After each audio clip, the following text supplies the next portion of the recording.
So we're gonna go ahead and get started on our landscape drawing. And I've gone ahead and selected this image just as a source image to work from for the example. It's got a decent foreground, solid middle ground, and then quite a bit of depth in the background. And I wanna show, I chose it because it has a lot of range of textures, but also nothing too flashy so that my colors are not distracting. So I'm gonna go ahead and begin translating this to my paper.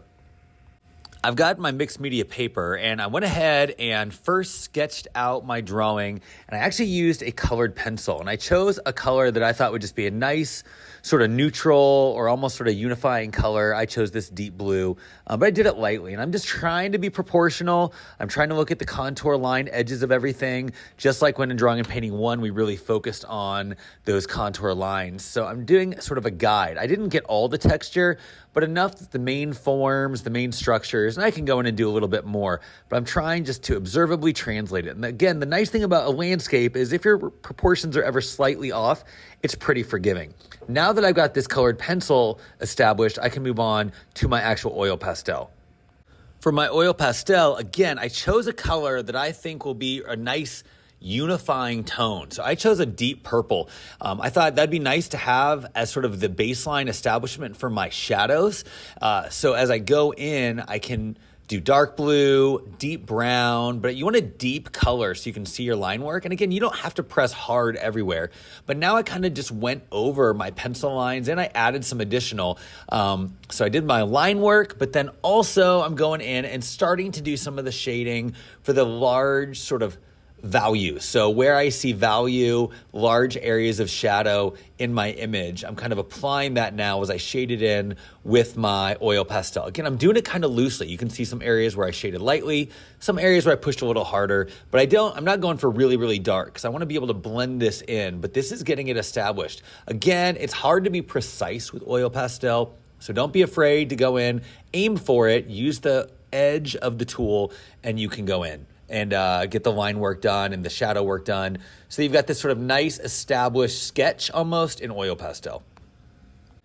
And now I can go ahead and start adding some color. So I'm working in my sky. Now in my source image, my sky was almost white.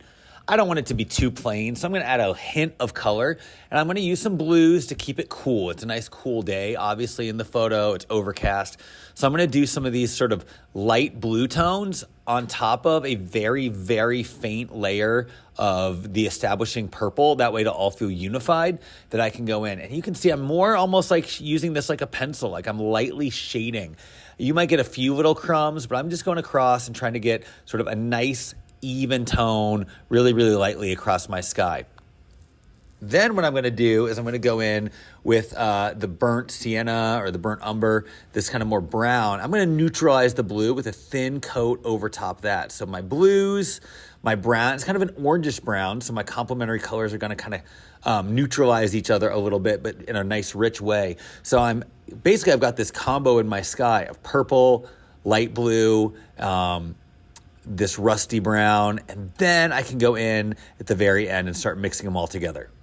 Finally, I can use my white to begin blending these light layers together. And the white is gonna really sort of mix the colors, almost like I'm mixing them on a palette with paint, but right there on the page. Now you're gonna get some areas where it kind of clumps up and you might need to go in and kind of use the edge. Sometimes you have streaks of color where it sort of stains the end of the pastel. That's fine. Keep working at it and just do small little overlapping circles and strokes. And you can see sometimes I almost dab the oil pastel against like a chunk and kind of smear that chunk of oil pastel into it and kind of rebond it with the rest of what's going on. So I can get these crumbs. I could use my finger. Sometimes you'll see me doing that at some point, smearing in with my finger as well, so that then I get a nice sort of even tone. And if I kind of get too much of a color, I just go back over it with white and kind of mix it. But what I'm trying to do is do a nice even tone across everything. And then eventually when we see the final product, you can see how my sky turned out. Now I kind of like that it's modeled a little bit, but I could smooth that out even more if I wanted to. And then the next step is eventually we'll start going in and working on the various landforms.